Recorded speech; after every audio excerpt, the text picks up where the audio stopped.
Sa video na ito ay pag-uusapan po natin ang malaking tanong na gumugulo sa isip ng maraming mga Pi holders. Kaya ba ni Pi Network na umakyat ng hanggang $1.20? Yan, $1.20. Sa kasalukuyan ay hawak pa rin ni Pi ang kanyang presyo malapit po sa support level. Pero nagsisimula ng makita po sa chart ang posibilidad ng isang breakout. Lalo na ngayon na may lumalabas na Adam and Eve pattern na kadalasang nauuwi sa matinding rally. Kaya yan po ang siyang ating pag-uusapan sa video na ito. Pero bago po tayo magpatuloy ay pakibasa na lamang po muna ang disclaimer dito po sa ibaba ng ating screen. Ayan, ano nga ba ang ipinapakita ng chart ni PiCoin? Ayan. Sa ngayon ay nasa 0.34 pa rin ang market value ni PiCoin. Ilang buwan na siyang nasa ilalim ng selling pressure, pero nananatiling matibay ang kanyang support zone dahil hindi po siya bumibitaw pababa. Ang interesting po dito ay ang pagbuo ng kanyang Adam and Eve base pattern na kilala bilang bullish setup bago magkaroon ng malakas na pag-akyat. Kung makalusot po si Pi sa resistance na nasa 0.49 at saka 0.69, posible itong magbigay ng malaking pagbabago sa market sentiment. Ang mga level na ito, price levels na ito, ang dalawang malaking pader or harang na dati nang pumipigil sa kanyang rally. Sa market impact, kung mabasag po ang resistance levels na yan, maaari pong pumasok ang mas maraming buyers at magtutulak ng presyo pataas. Ngunit kung mabigo po si Pi na basagin ang resistance, posible pong manatili ulit siya sa sideways movement na magpapabagal sa momentum. Ngayon sa mga bago pa lamang po rito ay ano nga ba ang ibig sabihin ng Adam and Eve pattern? Yan, ang Adam and Eve pattern ay isa po itong chart formation na madalas nakikita bago magsimula ang matinding pagtaas ng presyo. Kapag na-confirm po ito, ang target projection ay nasa mga $1.20. Ibig sabihin ay mula po sa 0.34 ay may posibilidad ng halos 250% na rally. Kaya sa market impact, kapag nagkaroon po ng kumpirmadong breakout or confirmed breakout, malaking confidence boost po ito para sa mga traders at investors. Posible pong magdala ito ng bagong wave ng demand na siyang magtutulak kay Pi papunta sa mas mataas na presyo. Ano naman po ang papel ng protocol upgrade ng Pi Network?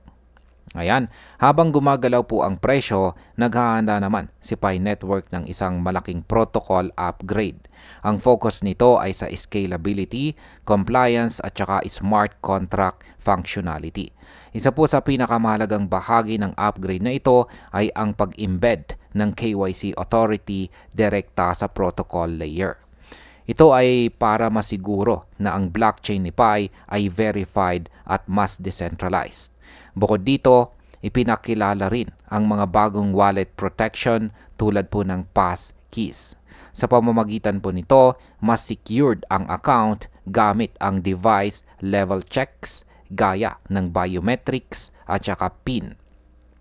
Sa market impact, ang ganito pong klase ng upgrades ay nakakatulong para mapalakas ang tiwala ng mga users at saka investors.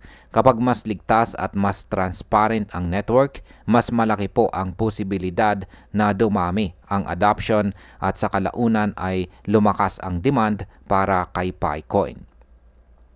Gaano naman po kalawak ang adoption ni Pi Network ngayon?